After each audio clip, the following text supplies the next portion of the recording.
Bienvenidos a un nuevo podcast de 720 Ciencia. Hoy tenemos un invitado que ha estudiado psicología y bueno, está haciendo ahora creo que 2 másteres, ¿no? Y todo, bueno, nos va a contar un montón de cosas. Y pues nada, bienvenido Jaime, es Jaime Molina y pues encantados de tenerte aquí, la verdad. Cuéntanos un poco qué has hecho. Bueno, básicamente, yo he estudiado el grado ya de psicología, estoy haciendo actualmente el máster general sanitario, que es el habilitante que hay que hacer para trabajar en clínica. Y luego estoy haciendo un experto en psicoterapia emocional sistémica, que es un poco, bueno, ya lo explicaremos luego un poco lo de la terapia sistémica.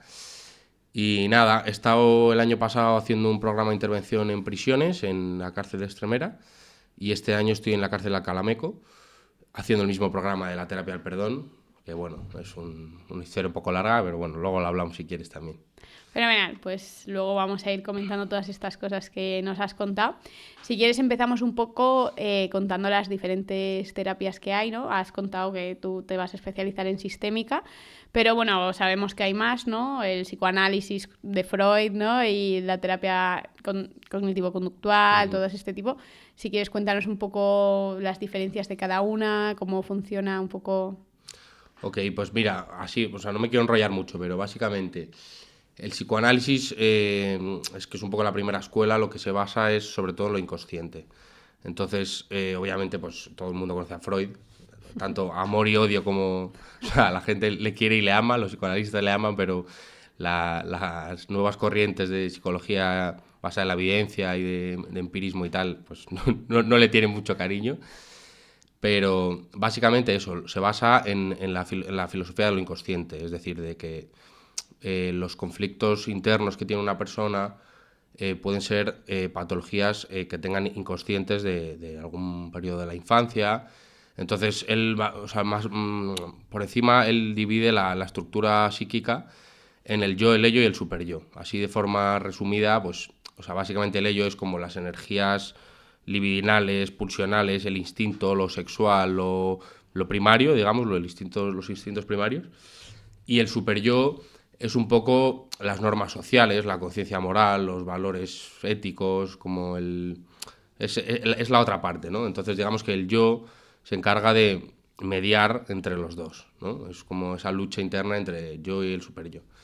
Perdón, entre el ello y el superyo. Entonces eso es un poco en lo que se basa el psicoanálisis. Luego, de forma breve, interpretación de los sueños, pues un montón de cosas más.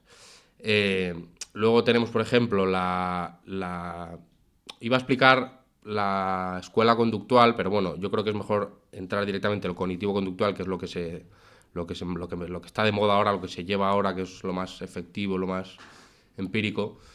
Entonces, básicamente, o sea, desde el conductismo, en lo conductual empezó pues con el perro Pavlov, la campana, Skinner, todo esto del refuerzo positivo, refuerzo negativo, castigo negativo. Entonces se centraron mucho en la conducta, en la pura conducta, porque venían al final de haber escuchado mucho psicoanálisis y decir, vale, esto está muy bien, pero esto es muy largo, vamos a hacer algo más práctico, ¿no?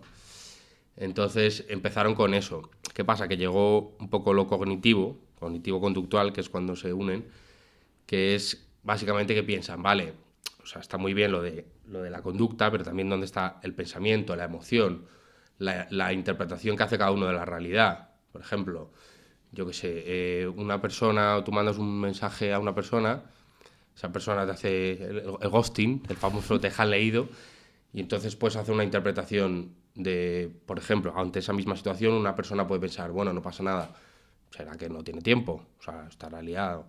Y otra persona puede pensar, joder, una persona con, yo que sé, con un carácter un poco más ansioso o así, puede pensar, es que no soy importante para ella, o es que no tiene tiempo para mí, entonces eso le produce ansiedad, malestar. Es un poco esa es un poco en lo que trabaja la escuela cognitivo-conductual, en reestructuración de pensamientos, también en fobia se utiliza mucho la desensibilización sistemática, luego lo hablaremos más adelante. ¿Qué más? Luego tenemos la sistémica, que a mí me encanta, pues yo es en lo que me estoy formando. Es verdad que bebe del psicoanálisis, bueno, un poco como todo, ¿no? Porque es lo primero que hubo, pero es verdad que tiene mucha influencia, pero se basa un poco más en los patrones relacionales que, o sea, en vez de estudiar al individuo como persona individual, sino un poco en los distintos sistemas que tienen en su vida. Por ejemplo, la pareja, la familia, sobre todo, el trabajo. Entonces, cómo esas relaciones interpersonales afectan al bienestar del individuo. Cuáles son los roles que tiene su familia, cuál es la jerarquía, incluso en qué lugar está la familia. ¿Es el hijo mayor, es el hijo mediano, es el hijo pequeño, es el mimado, qué rol tiene, cuáles son las expectativas familiares, etcétera, etcétera.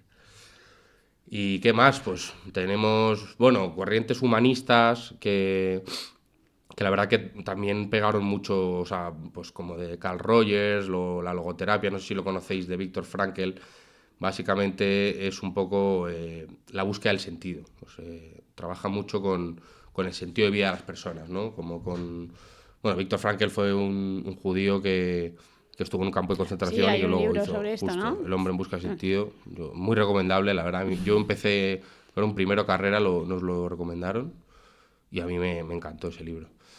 Y, y luego tenemos, pues nada, pues la rama más, digamos, neurociencia, de la plasticidad neuronal, los neurotransmisores, todo lo que estudia un poco, o sea, ok, vale, lo de las emociones está muy bien y lo de la conducta, pero ¿qué es lo que pasa a nivel cerebral, a nivel biológico, ¿no? Eso es un poco, así un resumen un poco...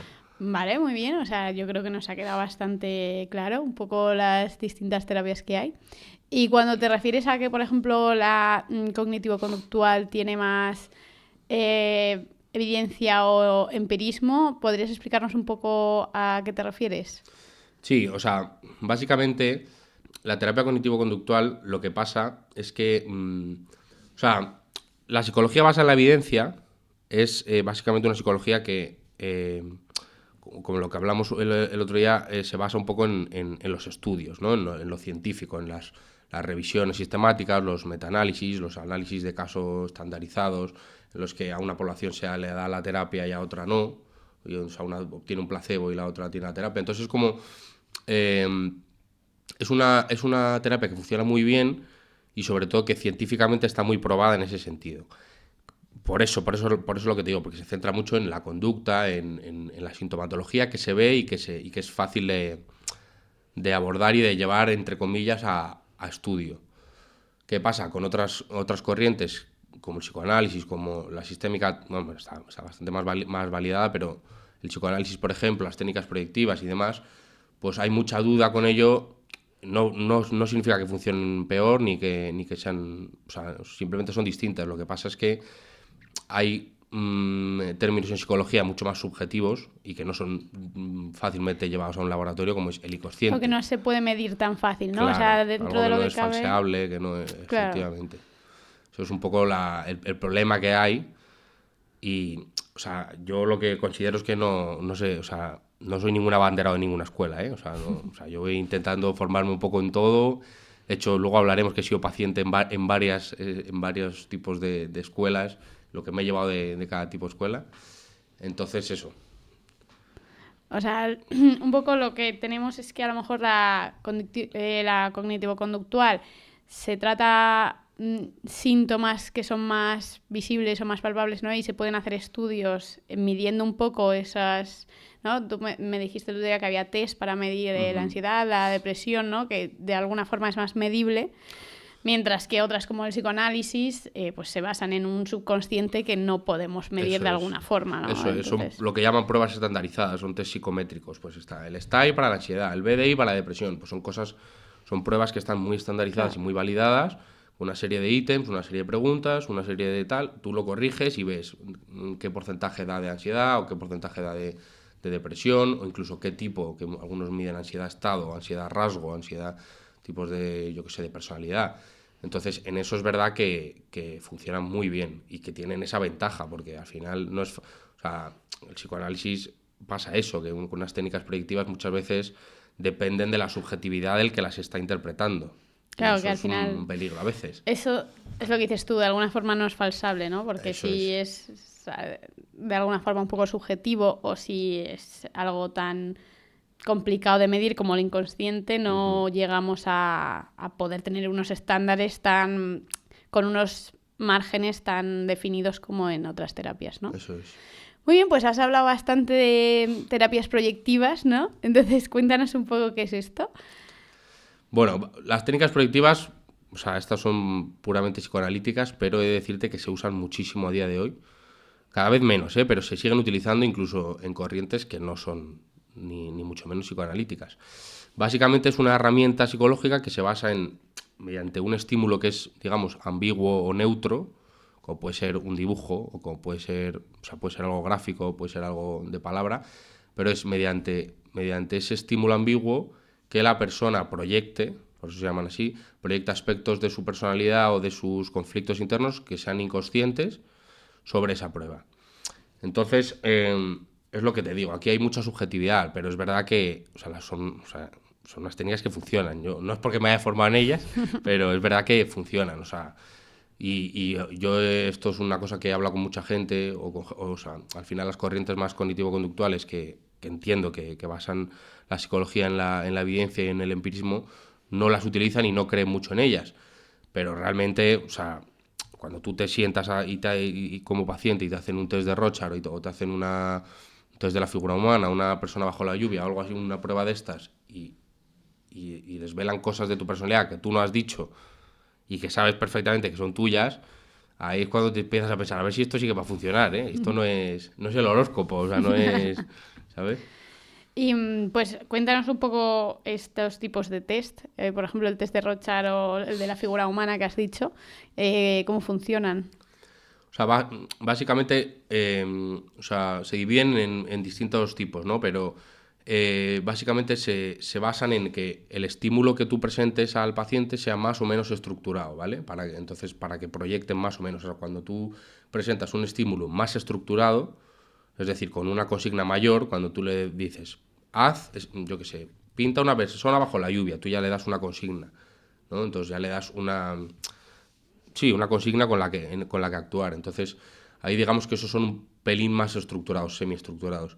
El test de Rorschach, por ejemplo, que al final es un test que se basa en unas láminas que tú enseñas, y el típico que te conoce todo el mundo, que enseñas y dices, ¿qué ves aquí, no?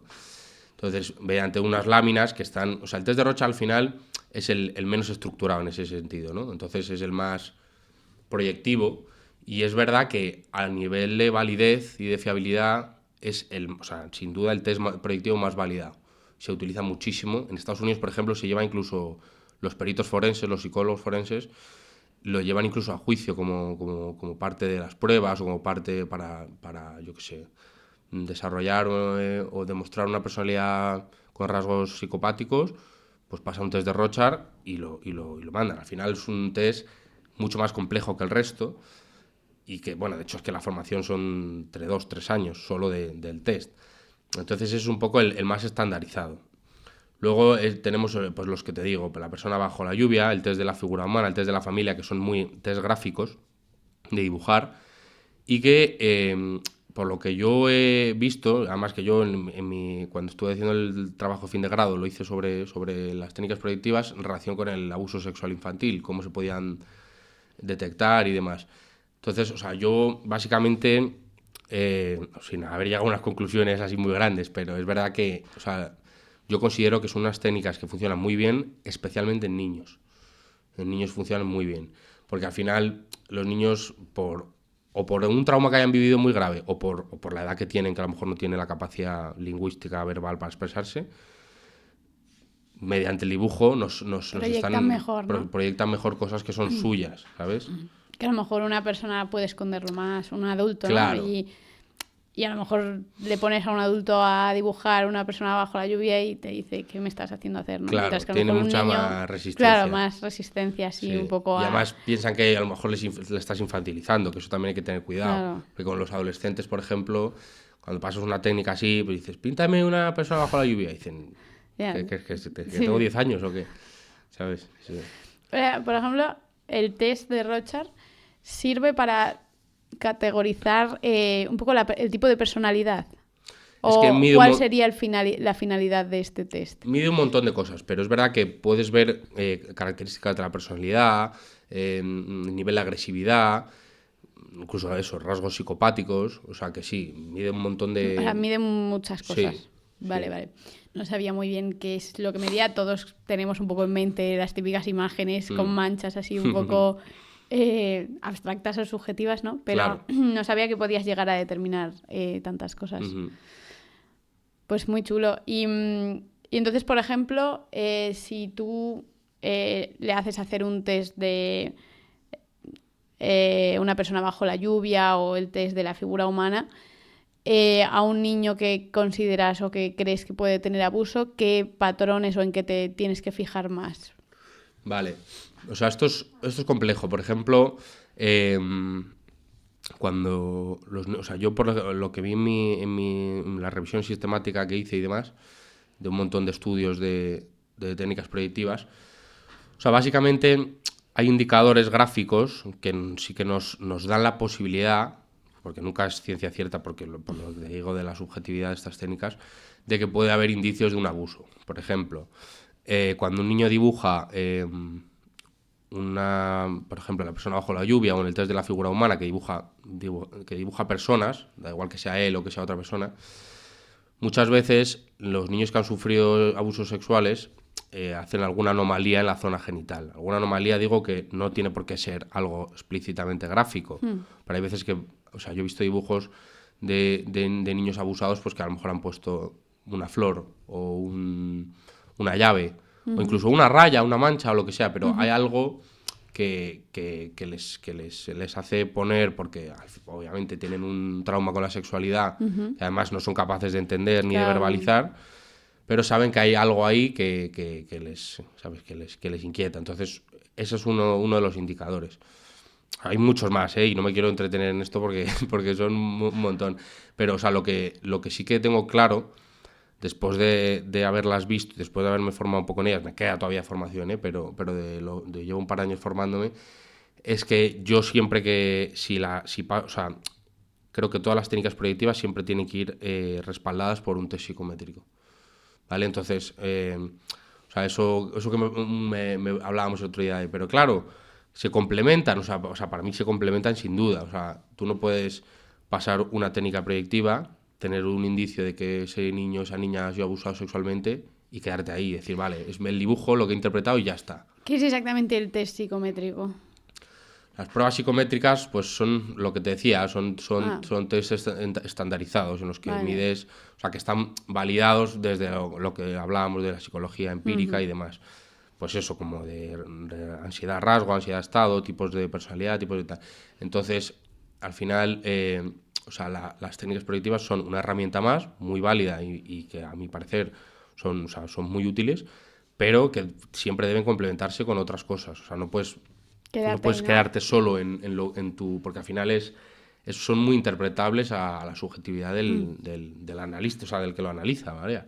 Entonces, para mí siempre tiene que ir complementadas con Claro. otras pruebas O sea, para tú sacarlo. puedes tener indicios viendo con una técnica proyectiva pues que puede haber abuso, que puede haber algún trauma, ¿no? Y intentar con otra técnica más sistemática, ¿no? O, con más evidencia, complementarlo para llegar así a un diagnóstico, porque claro, el diagnóstico en psicología entiendo que es bastante complicado, ¿no? Claro. Y pues hay que intentar de alguna forma tener como toda la información, ¿no? Posible, porque al final, pues eso, el ser humano es tan complejo y pues la conciencia y el subconsciente y tal, hay tantas cosas, ¿no? Como decías tú, es solo el iceberg, entonces eh, pues hay que intentar de alguna forma que el diagnóstico sea un poco lo más preciso Eso posible, es, ¿no? eso es, eso es. Pues muy guay, no sé si quieres contarnos algo más sobre las técnicas proyectivas o alguna cosa más. Ya iré informando, porque estoy pensando ya en hacer de cara al TFM, como tengo la posibilidad de al final estar en un contexto como el que estoy de instituciones penitenciarias y demás, voy a seguir investigando sobre técnicas proyectivas y hacer un trabajo empírico, o sea, de hacerlas yo, pasarlas yo a ver qué consigo medir y obviamente siempre respaldadas por pruebas psicométricas, ¿no? Como para ver si funcionan todo lo bien que yo creo y que yo pienso. Y en presos, porque claro, hemos dicho que estas técnicas proyectivas parecen ser bastante útiles en niños, pero como en presos o en gente que está en la cárcel, ¿cómo tienes pensado usarlas? O sea, O sea, está claro que niños son súper fáciles de usar, sobre todo, o sea, sobre todo la premisa es cuando tú, o sea, tú solo pensar en decirle a un paciente, ponte a dibujar, a un niño, en cuanto o sea, en cuanto le dices, ponte a dibujar, coge el lápiz, el boli y se pone a dibujar. Y dices, espera, si todavía no te he dicho el qué, da igual, o sea, ellos se lanzan, o sea, no tienen problema. El problema es lo que te digo, con adultos esas resistencias. Entonces, o sea, no significa que no se puedan hacer o que no se puedan pasar o que no vayan a dar resultados. Es verdad que es lo que te digo, niños son mucho más fáciles, pero yo creo que en adultos también se pueden sacar conclusiones bastante, bueno, conclusiones, o sea, indicios y de personalidad y demás, que es lo que quiero ver un poco a ver si no, o sea, todavía no sé exactamente con qué técnica lo voy a hacer, ni, o sea, es una cosa que tengo A largo plazo, ¿no? todavía Todavía. así como de proyecto, pero ya nos informaremos. Pues ya que hemos hablado un poco de que vas a seguir haciendo, ¿no?, estos estudios en la cárcel, si quieres contarnos un poco lo que es la terapia del perdón que has comentado al principio que has hecho tú durante tus prácticas en la cárcel de Alcalá Meco y de Extremera. Pues, o sea, es un programa de intervención que hizo un colega mío, psicólogo, y, bueno, es su doctorado básicamente. Entonces se basa en un libro de Robert Enright, un psicólogo americano que se llama Las 8 claves del perdón. Entonces es una terapia que sí que se ha implementado en Estados Unidos y él ha tratado un poco de adaptarla a España y adaptarla a contextos penitenciarios, ¿no? Entonces es una terapia de 12 sesiones y demás, pero sobre todo o sea, lo que se basa es en el perdón a uno mismo, que es una cosa bastante compleja en un ámbito tan hostil como es el contexto penitenciario, y el perdón a los demás, o sea, es decir, perdonar a la gente que nos ha hecho daño. Entonces, o sea, básicamente nosotros en esa terapia no nos centramos en la víctima ni nos centramos en el delito, ¿no? O sea, porque hay un montón de programas que ya están, o sea, que los hemos visto y que algunos incluso hemos participado en algunos de ellos, de agresión sexual, de control de impulsos, de violencia de género, de tal, que están ya centrados en el delito, en la víctima y demás.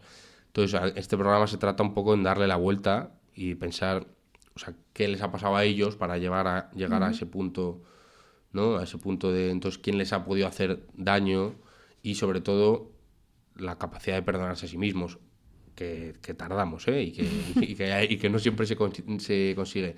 Pero bueno, lo hacemos mediante 12 sesiones de regulación emocional, psicoeducación, hacemos un montón de actividades de sistémica también, o sea, algunas actividades del núcleo familiar, de cómo se relacionan o si tienen relación con sus familias y tal. Pero bueno, eso es un poco el resumen. ¿Y es voluntaria o es Esta es voluntaria y en eso ganamos bastante. Claro, digo, porque para querer perdonarte, yo creo, y redimirte un poco de alguna forma, entiendo que tienes que querer dar ese paso, ¿no? Porque claro, o sea, o sea, hay un montón de, pues las que te he dicho de control de impulsos, de violencia de género, de agresiones sexuales y tal, las pone el juez como pena, ¿no? O sea, como tienes X años de condena y además tienes que hacer este curso y tal. Y además que si no lo haces, Sí, o sea, sí. que tienes que hacer, es parte de tu condena. Este caso no, este caso es voluntaria. Entonces, contamos con que, entre comillas, la gente que viene normalmente viene interesada y viene de forma voluntaria. En eso ganamos bastante. ¿Y visteis buenos resultados? Sí, a mí me sorprendió muchísimo.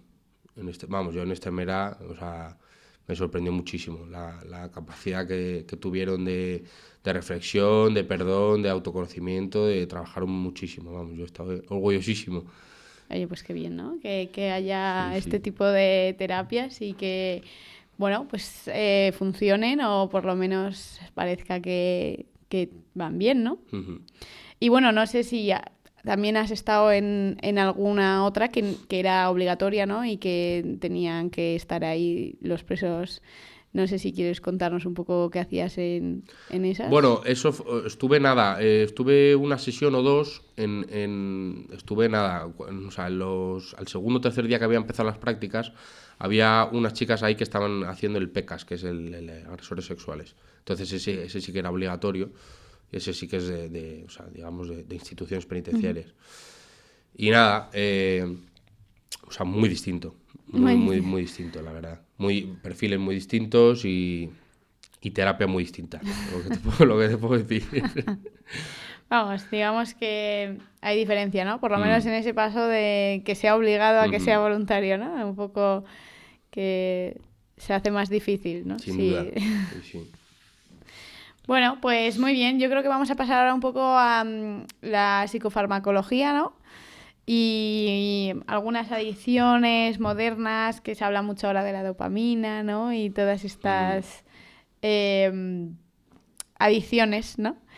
Pues vamos a empezar un poco a qué papel juegan estos fármacos a la hora de también la terapia, ¿no? Cómo se complementan, qué efecto tienen un poco en el cuerpo, sobre todo pues los ansiolíticos, los antidepresivos, todas estas fármacos que se utilizan para tratar pues algunas enfermedades que están ahí, ¿no? Pues cuéntanos un poco cómo funcionan, qué efecto tienen, cómo se complementa. A ver, de lo que yo sé sin ser psiquiatra, ¿no? Pero bueno, es verdad que obviamente nos toca muy de cerca el mundo de la psicofarmacología y la estudiamos. Entonces, o sea, básicamente, bueno, los ansiolíticos son el top 1 de ventas en farmacias, o sea, eso es lo que ahora mismo es lo que está a la orden del día. Entonces, o sea, yo no soy para nada, porque hay mucha gente que está, digamos, muy en contra de, pues eso, de que obviamente hay gente que está sobremedicada y que a la mínima de cambio tú vas al médico de cabecera y le dices que tienes un poco de ansiedad y te manda ansiolítico, ¿sabes? Entonces, o sea, que todo el mundo, o sea, Que todo el muchísima mundo lo gente tiene tiene recetado, acceso, ¿no? claro. Está bastante, no sé si sobre recetado, pero desde luego está bastante... Eso es. Entonces, yo no es que no quiero, o sea, no voy a criminalizarlos ni mucho menos porque me parece una herramienta súper útil y muy necesaria en muchos casos. Pero es verdad que para mí el error es utilizarlos sin acompañarlo de una psicoterapia. O sea, eso es lo Claro, que... que se recete así... Claro, o sea, para mí hay que, o sea, está bien y ahorra, joder, es una herramienta, una pastilla que te puede ahorrar un montón de sufrimiento hay gente que lo pasa muy mal, ¿sabes? O sea, y que en un momento dado necesitas un ansiolítico, estás haciendo un tratamiento a largo plazo de antidepresivos, ok, o sea, no tengo ningún problema, o sea, me parece súper útil y súper lógico. Pero es verdad que siempre, o sea, yo considero, en mi opinión, que debe ir siempre acompañado de una terapia, de una psicoterapia, porque... Claro, porque digamos que es como un parche, ¿no? O que te permite seguir, pero de alguna forma el fondo no se está tratando, ¿no? Claro, O o sea, sea, lo si tú tienes una ideal... depresión, ¿no? Me imagino que hay que tratar, o si tienes un trastorno de ansiedad, o Eso de es. alguna parte tiene que venir y de alguna forma vas a tener que gestionarlo, ¿no? Eso es, o sea, lo ideal es, tú empiezas, o sea, tú vas al psiquiatra, te medica, tal, empiezas a tomar las pastillas, empiezas tu psicoterapia y lo ideal es que en algún punto de tu vida tú vayas retirando esa medicación. Claro. Y si la puedes eliminar del todo, perfecto. O incluso si la eliminas del todo y luego sigues con psicoterapia, genial. Pero la idea es esa, no es quedarte con, ok, me ha dado el psiquiatra esto, yo me lo tomo, me olvido de la Claro. psicoterapia de los psicólogos y tal, y yo me medico toda la vida y ya está. Porque entiendo que, o sea, que tampoco lo quiero criminalizar en el sentido de que entiendo que es un paso muy fácil y que entiendo que hay gente que sufre y que es una alternativa para ellos y que pensar, joder, si yo me tomo esta pastilla y ya está, y me va mejor que sin ella, me voy a dejar de psicólogos y de tal, a pagar 80 o 90 euros la sesión, o sea, yo lo entiendo, pero yo creo que es necesario para los tratamientos. Bueno, yo creo que es que no estás sino tratando el problema, de alguna forma, eso, estás poniendo una tirita o algo y está muy bien porque efectivamente lo que dices tú ayuda totalmente a que puedas ser una persona funcional o puedas seguir un poco con tu vida, ¿no? Pero hay que tratar las cosas, ¿no? También desde la raíz, porque si no, eso, lo que dices tú, vas a tener que necesitar medicación o lo que sea, ¿no? Y no vas a conseguir, ¿sabes? Como dejarlo o tratar esa parte que pueda estar provocando la enfermedad, ¿no? Y ¿sabrías un poco contarnos qué efectos tiene un poco, por ejemplo, la diferencia entre un ansiolítico y un antidepresivo? Sí, o sea, los ansiolíticos básicamente, las benzodiazepinas, que son los ansiolíticos, digamos, lo que más se utiliza, el Orfidal, el Lexatin, alprazolam, todas estas cosas, el Lorazepam. Bueno, el Lorazepam que es el Orfidal, pero bueno, he dicho nombres genéricos y nombres no, pero Diazepam, bueno, todo sí, esto, ¿no? Valium, todas estas cosas. Los ansiolíticos básicamente son recetados en general, por ejemplo, cuando tratamos de ansiedad o depresión, se toman de forma puntual, algunos son incluso sublinguales, o sea, para tomar directamente y que calme la ansiedad o el Para ataque un en ese pico, ¿no? Un momento, ataque eso. de esto que Claro, en no un puedes momento respirar, tal. puntual, o yo qué sé, hay gente que tiene, yo qué sé, miedo a hablar en público. Antes de una presentación, no presenta todos los días, pero claro, tiene ese miedo, entonces antes de una presentación se toma medio Fidal Y ya va y más. va más tranquilo. Pero claro, la idea es tomar estos ansiolíticos de forma puntual, no tomarlos todos los días. Sé que, o sea, hay gente que los toma todos los días y, o sea, por ejemplo, Pero crea adicción, ¿no? Los ansiolíticos, digamos que... o sea, el problema es que enganchan mucho. El Orfidal y hay, o sea, en general los ansiolíticos enganchan mucho. Entonces crean bastante dependencia. Ese es el problema. Mucha gente lo toma para insomnio. Entonces, claro, tú por la noche te tomas uno y duermes a pierna suelta, pero claro, el problema es a la siguiente noche que a lo mejor no Claro, tienes ansiedad, pero ya no te duermes sin la pastilla, claro, ¿sabes? claro. Entonces ese es un poco el peligro. Pero, o sea, no tiene nada que ver con los antidepresivos que básicamente funcionan a medio largo plazo, Más ¿eh? O sea, largo plazo. tú te empiezas a tomar un antidepresivo hoy, No es como hoy, te mañana y pasado, calma, y todavía no claro. has notado nada, ¿eh? O sea, tarda sus 3 semanas, Claro. un mes y tal. O sea, el ansiolítico de alguna forma te calma al momento, mientras que el Eso antidepresivo es. El va antidepresivo haciendo es a largo a largo plazo plazo. y no genera tanta tolerancia, ¿no? Ni tanta adicción, Eso es. O de sea, alguna forma. o sea, sí que es verdad que luego, o sea, más que la adicción, lo que pasa es que una vez que los implementas en tu vida, pues a la gente le cuesta dejar de tomarlos. Y de Claro. hecho, hay que tener mucho cuidado con las desescaladas. Cuando dejas de tomar los antidepresivos, no quitarlos de golpe porque entonces el paciente se puede volver a desregular. Claro, O ¿no? sea, básicamente lo que más se utiliza a día de hoy son los ISRS, que son inhibidores selectivos de la recaptación de la serotonina. Entonces, o sea, básicamente lo que hace es o sea, no es que te meta serotonina en el cuerpo, es que, o sea, las células que tenemos nosotros que recaptan la serotonina, o sea, que nos la quitan, pues, o sea, ese medicamento, digamos, que hace que no nos la quiten, ¿no? Que Claro, haya las más, inhibe, ¿no? De alguna claro, forma. justo, las inhibe, que haya más Yo he leído en serotonina. algún sitio que gran parte de la serotonina se absorbe en la tripa, en el intestino. No sé si eso es cierto. Pues puede ser, no lo sé. La verdad es que no lo sé, pero puede ser. Pues sí, ¿no? O sea, es un poco esa diferencia entre los ansiolíticos y Mm, los antidepresivos, ¿no? Y, y, por ejemplo, tú cuando hay un problema, un trastorno de ansiedad, una depresión, normalmente, ¿cómo se gestiona a nivel terapéutico? Por ejemplo, a nivel psicológico, ¿no? ¿Qué terapias se suelen usar? Se combinan estos fármacos, ¿no? mm, Normalmente, un antidepresivo, unos ansiolíticos de forma más puntual. mm. Y luego, ¿qué terapias psicológicas se suelen usar? Las que quieras, las que Las que elijas. O quieras. sea, es que realmente, es que es lo que te digo. O sea, depende un poco del tipo de sintomatología que tengas. O sea, yo, por ejemplo, Por ejemplo, tú tienes miedo a volar o algo así, ¿no? claro, cuando tienes una fobia específica, yo, por ejemplo, o sea, la terapia cognitivo-conductual funciona la que mejor en esos casos. O sea, cuando tienes una fobia específica, cuando tienes, yo que sé, miedo a hablar en público O o la gente, tal. o también cuando tienes esto que no quieres salir de casa, ansiedad Ujú. social o cosas de esas. Agorafobia y demás, sí. O sea, claro, al final eso funciona muy bien porque lo que te hacen es ir exponiéndote poco a poco con la desensibilización sistemática, que es como se llama en terapia cognitivo-conductual. Básicamente te hacen ir exponiéndote poco a poco a tu miedo. A veces lo haces, ahora lo están haciendo incluso con realidad virtual, luego lo hablaremos, que está funcionando muy bien. Pero, o sea, es verdad que cuando es una sintomatología puntual en ese sentido de, joder, tengo esta fobia, la terapia cognitivo-conductual funciona muy bien para quitar esa sintomatología.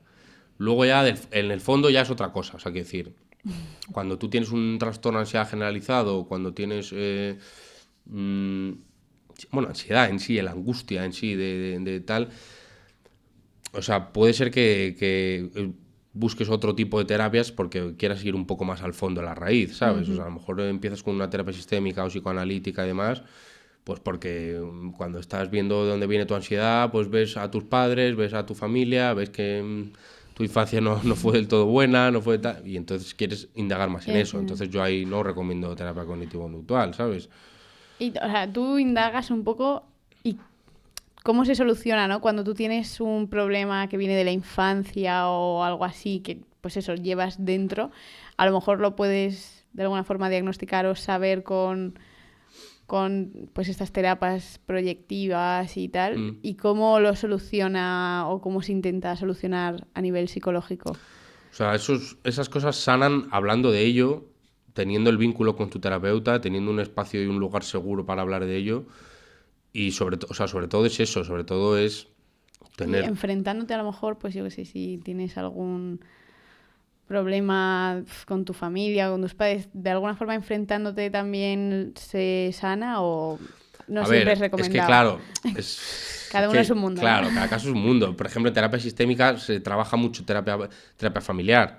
Entonces viene el paciente identificado, digamos, que es el que tiene la sintomatología, pero la terapia sistémica no dice, vale, este es el niño o el adolescente o el adulto que tiene la sintomatología y ya está, vamos a trabajar solo con ellos. No, vamos a trabajar también con su pareja, con su familia, a ver si a lo mejor la sintomatología que él tiene o que ella tiene nos está dando un aviso de algo que está funcionando mal en esa familia, ¿no? O sea, que a lo mejor él, o sea, gracias a esa sintomatología descubres que hay una situación de maltrato en la familia o qué tal, y que la única manera que tenía esa persona de expresarlo eso era a través de desarrollar una sintomatología, ¿sabes? O sea, sí. es que depende mucho de la escuela y depende mucho del caso. Es muy abierto eso. Al final, sí, ¿no? Para tratarlo hay 1000 formas, ¿no? Hay 1000 terapias y 1000 Eso es. cosas que, pues, a cada uno me imagino que le funciona una Sí, cosa distinta, yo ya ¿no? te digo, yo no soy nada abanderado, ¿eh? O sea, es verdad que yo ahora me estoy formando en sistémica y me gusta mucho, pero tampoco, o sea, yo no pienso que tenga la verdad absoluta y no creo que nadie la tenga, ¿eh? O sea, por lo digo porque lo he discutido con un montón de gente, tanto psicoanalistas como cognitivo-conductuales, como, no, es que mi método, yo tengo infalible, yo lo que hago yo sirve para todos los pacientes. Yo no creo que sea así, y yo creo que según el paciente y según su casuística personal y tal, le va a funcionar mejor una terapia u otra. Y eso sin contar que realmente el mayor, o sea, esto lo dicen todos los estudios de psicología, el mayor porcentaje de sanación y de que cure y de que remita la sintomatología del paciente es el vínculo con su terapeuta. Ah, sí. Sí, o sea, es el vínculo. O sea, quiere decir que a lo mejor tú eres el mejor psicólogo que hay, tienes formación en todas las escuelas, pero el paciente que tienes no conecta contigo y si no conecta, no, o sea, apaga y vámonos. Es que no sabía vas yo a... que era tan importante ese vínculo. Sí, ¿no? Me sí, imagino para que se sienta cómodo, para que pueda claro. Y abrirse. crear ese espacio de Espacio. seguridad y joder, de que al final es un sitio en el que los pacientes se hacen muy vulnerables, Claro. ¿sabes? Un sitio en el que tú eres ahí como no eres con otras personas, ¿sabes? O sea, Claro, necesitas claro. mucha confianza. Sí, tiene que ser alguien que puedas estar Eso es. a gusto, ¿no? Al fin y al cabo. Y un poco, quería hablar también un poco del papel de la infancia en todos estos traumas o trastornos, ¿no? Porque en la infancia todo lo que pasa es como muy importante, ¿no? Luego para cómo se desarrolla tu vida. No sé si puedes contarnos un poco a nivel psicológico esto. O sea, vamos un poco a lo mismo, depende de la escuela en la que te enfoques. O sea, yo, desde luego, desde mi punto de vista, sí. Desde la sistémica, o sea, desde luego que sí. O sea, la infancia tiene un peso brutal en lo que... Bueno, el desarrollo, ¿no? Claro, en De el la yo adulto. personalidad. O sea, de hecho, muchas veces en sistémica se trabaja con lo que llamamos el yo niño. O sea, tú eres el yo adulto ahora, pero vamos a trabajar con tu yo niño. O sea, de cómo eras, cómo has vivido la relación con tu madre, si has tenido ansiedad, cómo has tenido, ¿sabes? O sea, cómo ha sido esa infancia. O sea, quiero decir, hay terapias que no. Por ejemplo, en la cognitivo-conductual, o sea, raro será que te hablen, te pregunten por tu infancia, o sea, a lo mejor un momento puntual, pero se centra un poco en el presente. En lo que te está Existen causando ahora. hay muchas horas de, yo qué sé, terapia breve, terapia centrada en soluciones, o sea, son terapias que son muy en el aquí y ahora, ok, tienes esta sintomatología, vamos a bajarla. Cuando la bajemos, ya hemos conseguido nuestro fin, ¿no? O sea, quiero decir, es como se cierra el ciclo. Entonces, para mí tiene un peso brutal lo que pasa en la infancia, pero es verdad que, claro, depende de la escuela a la que pertenezcas. Claro, ¿no? Entonces, así. Bueno, pero de alguna forma sí que es un poco evidente que todo lo que te pasa en la infancia tiene mucho peso, ¿no? Sí, sí. Es una tontería, pero a lo mejor tú de pequeño tienes que hacer una presentación en público te sale mal y yo creo que a lo mejor luego desarrollas ese miedo o si, pues evidentemente todo lo que son abusos, maltrato, todo eso Total. desarrolla yo creo que luego personalidades de alguna forma más violentas, ¿no? Si tú siempre has crecido viendo violencia, que tu padre pega a tu madre tal, al final yo creo que es algo que vas a... Sí, lo de repetir patrones. Claro, repetir patrones y todas estas cosas Sí, es sí. algo... Y eso sin meternos en el tema del apego, que eso es otro temazo. Pero claro, es verdad que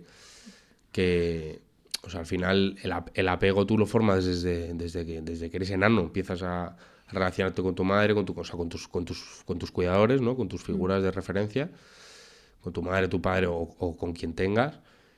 Y en función de cómo te relaciones ahí de manera ansiosa, de manera evitativa, de manera desorganizada o como sea, pues seguramente te vayas a relacionar así de mayor. No significa que sea una cosa crónica porque se puede trabajar en terapia, Claro, ¿sabes? me Pero imagino que todo esto se puede trabajar para sí, ir sí. sanando y esos vínculos o esas cosas que puedas tener tú que te aten un poco a eso, puedas solucionarlo, ¿no? Yo es que creo que nada te determina, o sea, todo se puede Es una buena tratar y todo filosofía, se la puede... verdad. Está bien pensar así.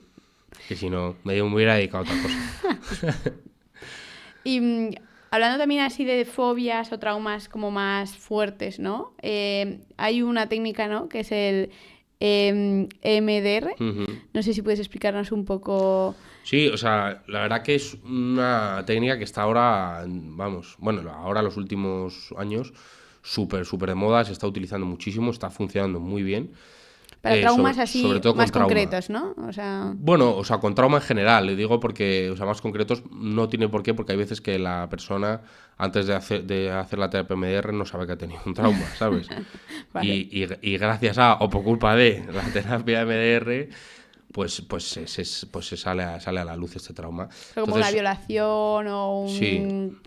algo de Sí, este o estilo. sea, no tiene por qué ser cosas tan graves, ¿eh? O sea, eso por descontado, pero puede ser, yo qué sé, un caso de bullying y que hayas tenido un trauma y al final, pues eso, con el MDR, digamos que, o sea, es que es una cosa difícil de explicar, ¿no? Pero, o sea, se basa en el movimiento ocular de los ojos, como cuando entras en la fase REM.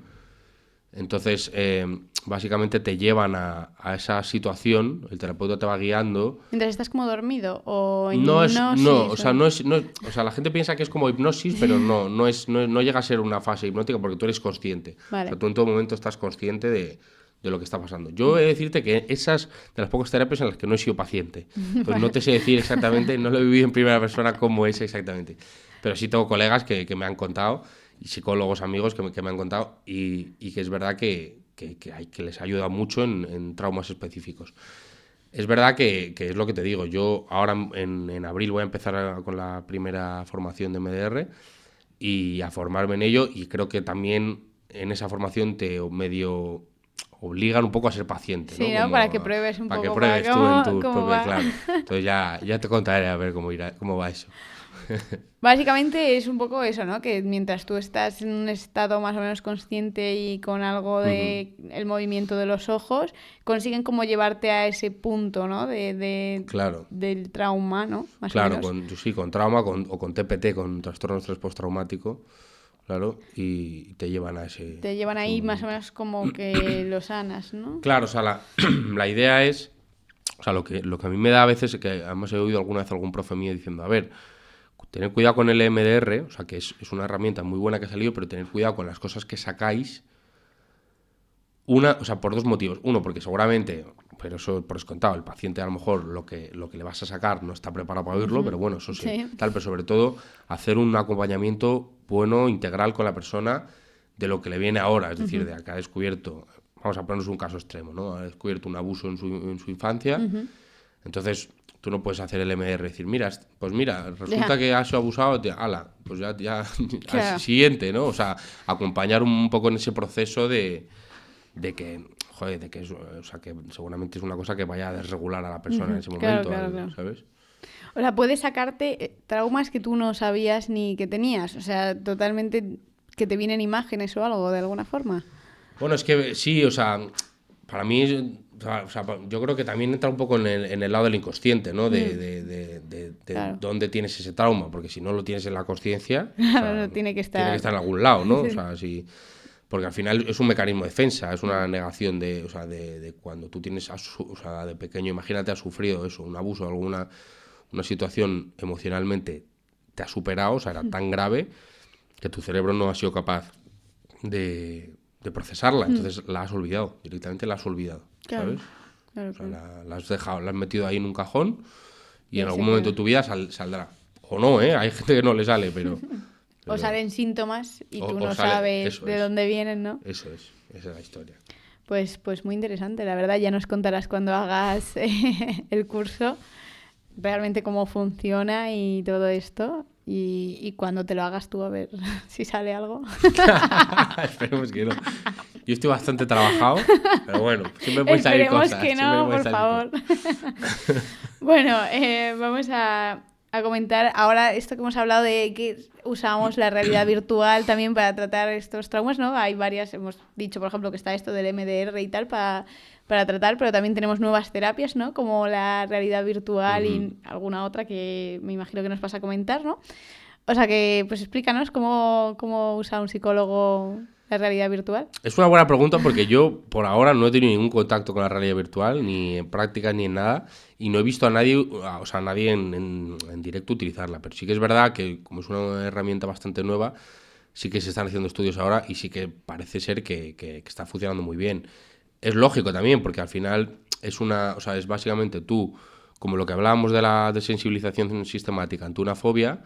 O sea, tú en vez de exponer al paciente que tiene miedo a subirse al ascensor o tiene fobia a subirse al ascensor, en vez de meterle directamente poco a poco en el ascensor, desde tu consulta le pones una gafa de Ah, realidad virtual, estás en un sitio controlado, en un sitio en el que él se siente seguro, en el que sabe que se quita las claro, gafas, sabe que no está realmente ahí, ¿no? claro, que no está directamente, entonces yo creo que en eso o sea, puede ser una gran ayuda. Igual que también lo pienso, por ejemplo, en TPT, en estrés postraumático, o sea, en trastorno de estrés postraumático, porque al final, o sea, una de las fases del TPT es la reexperimentación.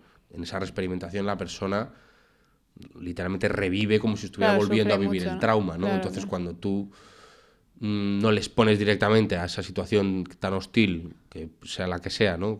Que haya sido ese TPT, pero les pones mediante una realidad virtual y sobre todo con un entorno seguro en el que sabes que estás con tu terapeuta en Claro. su sesión, en su consulta y tal, yo creo que puede venir muy bien. Es verdad que tengo mis dudas, ahora pensándolo, me ha salido ahora, ¿eh? Y no tengo ni idea de cómo será. Pero yo creo que en trastornos psicóticos o en trastornos disociativos o de despersonalización o demás, A lo mejor no es del a lo todo. mejor no es del todo bueno, porque al Claro. final le estás metiendo una realidad Una más, ¿no? O extra, sea, ¿no? Que claro, puede ya que tener puede... más. sí, o sea, yo creo que yo en eso, por ejemplo, no me metería ni de coña. No, no. Sí, Porque si ya tenemos la realidad un poco disociada y eso tal, es. pues a lo mejor si metemos una Otro nueva. factor, claro, claro, claro. No, pero para otros, como lo que has dicho, ¿no? Para el trastorno de Mm, estrés postraumático, tal, para ir de alguna forma ujú, metiéndote un poco en esos momentos que ujú. tienes que volver a exponerte de alguna forma, ¿no? Pues es lo que dices tú, quizás mejor con tu terapeuta y sabiendo que no es del todo verdad Eso es. y luego ir pasito a pasito, ¿no? De Ujú. alguna forma. Muy bien, y no sé si sabes alguna otra terapia así de estas nuevas que estén ahora así. Pues no sé, o sea, yo ya te digo, de todo lo nuevo que he visto es el MDR y la realidad virtual ni siquiera, ya te digo, o sea, he oído hablar de ello y he visto algún estudio, pero Pero no, no lo he visto no conoces así ningún psicólogo no, todavía que lo esté personalmente no, pero implementando, ¿no? sé que lo están haciendo y sé que está funcionando bien y está dando buenos resultados. Pues muy interesante, la verdad. Y bueno, pues si quieres vamos a pasar un poco a las reflexiones finales. Que aquí pues siempre hago unas últimas preguntas totalmente personal, ¿no? De lo que tú Ujú. opines, ¿no? Y un poco, la pregunta es ¿quién cuida de los que cuidan, ¿no? ¿Debería un psicólogo ir al psicólogo? Sin duda, yo creo que sin duda. O sea, es que yo lo he visto, o sea, lo he visto claramente en profes, en amigos, en psicólogos, en tal. Y yo creo o sea, yo creo que tenemos una profesión que en la que es muy fácil que nos desregulemos mucho, ¿no? O sea, que al final conectar con el sufrimiento de las personas, estar siempre oyendo, pues al final, cosas heavy, cosas que son muy duras de las personas, yo creo que, o sea, en muchos casos nos desestabiliza. Y necesitamos tener ese apoyo nosotros también. También, sobre todo, antes de empezar a ser terapeuta, ¿no? A ser clínico, porque al final, o sea, yo por ejemplo, de mis sesiones, yo como paciente, yo tengo muy identificadas las cosas que me cuestan más, las cosas que me cuestan menos, las heridas que tengo de la infancia, las cosas que tengo que pendientes de trabajar. Entonces, cuando tú tienes eso identificado, seguramente no, vas a ser mucho mejor psicólogo, porque, o sea, si tú, por ejemplo, insisto, siempre pongo casos como que sean un poco más heavy, pero porque creo que son más gráficos. Si tú has tenido alguna situación de maltrato en tu casa de pequeño, o de abuso, de tal, y tú lo tienes trabajado, identificado y demás, tú a lo mejor sabes que no puedes trabajar con ese tipo de población. Claro. Y a lo mejor te viene una persona y no pasa nada, ¿eh? Y la gente dice, ¿y por eso eres menos psicólogo? No, eres más psicólogo. Claro. Porque sabes que con eso no puedes trabajar. No, porque te llegan a muy... Claro, porque sabes que muy no vas a ser directamente, objetivo, claro. porque sabes que es una cosa que te va a tocar muy adentro. Entonces te dices, pues cojo y lo derivo, porque esto prefiero que lo lleve un compi mío, ¿sabes? Y sobre todo eso, para no proyectar cosas tuyas, ¿no? O sea, cosas que son tuyas en los pacientes. en los pacientes. O sea, que alguien te cuente una situación en la que tú de repente conectes un montón con ella, en plan, joder, a mí me pasó lo mismo, tal, y que, ¿sabes? Es ese peligro, ¿no? Sí. De no haber... Entonces yo creo que, sin ninguna duda, lo malo es que todos sabemos los precios de la psicoterapia. Entonces, o sea, yo por mí, pues, o sea, me encantaría decir, es que debería ser obligatorio, pues, para ser terapeuta, haber sido paciente. O sea, sin duda. Lo que pasa es que también yo he tenido la suerte de tener ese recurso económico y poder pagarme las terapias, ¿sabes? Bueno, gracias a mis padres, evidentemente. Pero hay gente que no tiene esa posibilidad. Entonces... Y encima en la seguridad social y tal está Claro. una lista de espera interminable, o sea, eso... No, o sea que cuando ya prácticamente te toca, el problema está ya a niveles estratosféricos. Eso es. Pues sí, ¿no? Yo creo que al final, pues lo que dices tú, ¿no? Los psicólogos tratan con cosas muy... Bueno, a lo mejor no todas son heavy, pero al fin y al cabo son cosas que afectan, ¿no? Y a lo mejor sí que estaría bien, ¿no? Que la gente que va a tratar pues esté también tratada. Sí. Y sobre todo que o sea, una gran parte de los psicólogos hemos estudiado psicología por algo, ¿eh? O sea, quiero decir, hemos conectado con el sufrimiento, hemos sufrido, sabemos, o sea, en algún momento un psicólogo nos ha ayudado en nuestra vida o por lo que sea, pero o sea, no es algo que nos pilla ajeno. O sea, en plan, que nosotros no tenemos problemas, ¿no? Porque nosotros somos psicólogos, yo es que he oído a psicólogos decir, yo es que me hago terapia a mí mismo, ¿sabes? A ver, o sea, no. Un poco complicado. Claro, eso, ¿no? o sea, esto no funciona así, ¿sabes? Sí. Vale, y ahora otro, ya si lo expandimos a todo el mundo, ¿tú crees que todo el mundo debería ir a terapia? Que eso ahí es lo que... Hay gente que, por ejemplo, dice que no, que debería ser como el médico, que va solo cuando estás mal, ¿no? O hay gente que dice que sí, que al fin y al cabo es bueno para ayudarte a gestionar un poco las emociones, la vida en general, ¿no? Entonces, yo conozco a varias personas con distintas como pensamientos. No sé tú qué opinas. O sea, yo creo que no, o sea, no quiero dar una opinión como diciendo sí, o sea, todo el mundo tiene que ir a terapia, porque es verdad que hay gente que, o sea, hay gente que sufre menos que otra y gente que ante una misma circunstancia interpreta la realidad de una manera distinta que la hace sufrir mucho menos, ¿sabes? Entonces hay gente que gestiona objetivamente como mucho mejor. gestiona mejor, tiene más herramientas, por lo que sea. Entonces no creo que todo el mundo deba ir a terapia, porque claro, si cuando tú das ese mensaje, a lo mejor hay una persona que tiene su familia, sus hijos, su trabajo, está medianamente feliz en todo y tal, es funcional, no tiene sintomatología y tal, y que piensa, entonces yo tengo que ir a terapia. Pues no sé ni qué voy a contarle, ¿no? O sea, yo no creo que deba ir todo el mundo, pero sí que es verdad que... No, o sea, yo es que lo he visto y es que no se salva a nadie. O sea, quiero decir, nadie tiene un apego seguro, nadie tiene una historia sin heridas afectivas. Todo el mundo tiene sus cosas. O sea, no, es que es así. Entonces, no creo que deba ir todo el mundo como ley, así en plan que todo el mundo tenga que ir a terapia. Pero es verdad que, o sea, todo el mundo tiene cosas que trabajar. Sí, no, ¿Sabes? eso está claro. Todo el mundo tiene sus issues, ¿no? Eso Sus es. taritas. De alguna forma, algunos a lo mejor son lo que dices tú, más funcionales o afectan menos, y a otras sí que son de decir, bueno, pues esto hay que tratarlo, ¿no? Eso es. Y también, al final, depende de cómo vayas tú evolucionando como persona, ¿no? Y a lo mejor aprendes a gestionar, pues ya, yo con esto es que salto a la mínima, me vengo fatal, pero a veces pues alguno consigue, que no sé si tú opinas que la gente se puede... Bueno, que yo creo que mucha parte del paciente también es trabajar él solo, ¿no? O sea, Bueno, vamos, que totalmente. al final yo creo que también todo viene un poco de ti, tienes que tener ganas Sí, sí. O sea, al final los psicólogos lo que hacemos es acompañar al paciente en su proceso, pero el que tiene las herramientas, o sea, el que va a Claro, el que tiene que encontrar trabajar sus... es... O sea, nadie se conoce o sea, nadie conoce al paciente mejor que él mismo, ¿no? O sea, tú no vas a... él no llega y tú le solucionas y él se va, ¿no? Claro. O sea, tú le acompañas mientras él da respuesta a sus No, y que cosas esto y a no sus... es como lo que dices tú, las matemáticas así, ¿no? Yo tengo un problema, lo resuelvo y está, sino que esto es, va así, luego así, ¿no? Y de alguna forma el que tiene que trabajar mucho es el paciente, ¿no? Eso es. Yo, eso, pues me pongo muy agresiva en esta situación, pues tengo que empezar a controlarme, a intentar tal, a calmarme, a hacer esto. Y un poco las herramientas que te vaya dando el psicólogo, pero el que tiene que trabajar y ver cuál te funciona es el paciente, ¿no? Al fin y al Sin cabo. duda, sin duda. Porque a cada uno le funciona una cosa, ¿no? Que es lo que hemos hablado. Pues vamos, que al fin y al cabo todo el mundo tiene algo y que si puede... O sea, no, es verdad que si tienes los recursos y tal está bien, pues ir, ¿no? O Aunque sea, sea alguna vez sí, si para... tienes la oportunidad, luego hay gente que ha tenido malas experiencias, pero esto es como con todo, ¿no? O sea, hay gente que a veces como que te reprocha a ti como si por ser psicólogo, no, es que yo tuve un psicólogo que fue malísimo, y dices, "Bueno, joder, yo no tengo la culpa de eso, ¿sabes?". Pero es verdad que, o sea, hay malos profesionales como en todos lados, ¿no? Sí, no sé quién me contaba o de dónde escuché el otro día una historia de una persona que va al psicólogo y le hace como una especie de terapia como súper de choque y le empieza a decir prácticamente de todo, ¿no? Que es todo tipo de cosas, todo horrible, entonces se quedó espantado y Claro, no. sí, he visto gente que ha salido peor de lo que estaba de terapia. Bueno, es que me ha dicho aquí que soy todo tipo de cosas Sí, horribles, sí, pues ya no vuelvo, ¿no? La claro. terapia de choque quizás al principio.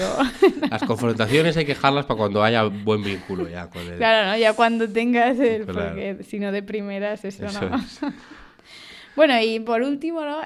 Terapia online, ¿no? ¿Tú qué piensas? ¿A favor, en contra de que esto...? Porque al final hemos dicho que el vínculo es muy importante, ¿no? Entonces, online se pierde ese vínculo, esa... ¿Qué opinas? O sea, yo creo que es una herramienta maravillosa y que ha salvado muchas vidas, o sea, pero no tengo ninguna duda. Bueno, empezando por la cuarentena, en la época del COVID, en la que, o sea, han aumentado los suicidios, ha aumentado la patología, o sea, fue terrible. Y al final tener ese recurso, o sea, a la gente le ha hecho sentirse muy acompañada. O sea, yo creo que es una herramienta muy válida. Es verdad que hay ciertos casos, pues eso, específicos en los que, o ciertos momentos de la terapia. Yo, por ejemplo, como paciente, por ejemplo, te hablo, ¿eh? Yo, por ejemplo, ahora actualmente con mi psicólogo de vez en cuando, así que hago sesiones online, pero yo le conozco en persona. O sea, yo no me hubiera gustado desde la primera sesión, a no ser, claro, si vive en otro país o algo así, Claro. pues es lo que hay, ¿no? Pero en la evaluación, o sea, en el encuadre, las primeras entrevistas y demás, yo creo que tanto al paciente como al terapeuta les gusta conocerse y les gusta ponerse cara y ver que son de carne y hueso y verse, ¿sabes? Pero es verdad que me parece una herramienta muy buena porque además que luego pasa también la historia de que la gente no tiene tiempo y es así, vivimos una sociedad de sobreestimulación todo el rato, tengo 1000 planes, 1000 historias, hago el trabajo aquí, luego voy al gimnasio, luego no sé qué y me sobran 55 minutos para hacer la sesión. Pero si en esos 55 minutos me tengo que ir 20 ya. minutos de ida y Claro. 20 minutos de vuelta, ya no la hago. Entonces, si la alternativa es la terapia online, sin duda. O sea, a mí me parece una buena herramienta, sin duda. Sí, al fin y al cabo es como todo, ¿no? La tecnología es una buena herramienta y si Claro, se usa bien... si se usa bien. Lo que dices tú, ¿no? Si yo ya, por ejemplo, tengo mi vínculo y estoy de viaje o lo que sea, pues puedo tener la terapia, ¿no? O si Claro. estoy muy mal y no puedo casi ni moverme de la cama o en un caso súper extremo, pues siempre puedes Claro. tener esa opción, ¿no? Siempre y cuando, pues como te digo, las excepciones de que la sintomatología no sea demasiado grave o que sea, pues eso, trastornos disociativos o psicóticos o demás, pues que no ahí obviamente no, yo no creo que fuera lo recomendable una terapia online, ¿no? Pero yo creo que es una herramienta muy, muy buena y que hay que usarla. Sí, no, es más compatible Sí. con la vida que tenemos hoy en día. Con los neuróticos. Sí. Eso es. Pues bueno, yo creo que hemos hablado de muchas cosas y bueno, ya vendrás, evidentemente, cuando empieces con todos estos cursos que vas a hacer de todo tipo de cosas, a que nos cuentes más sobre cómo funciona, pues eso, el MDR y todas estas terapias proyectivas. Y pues muchísimas gracias por venir, la verdad, ha sido un placer tenerte aquí y pues nada, hasta la próxima. Muchas gracias.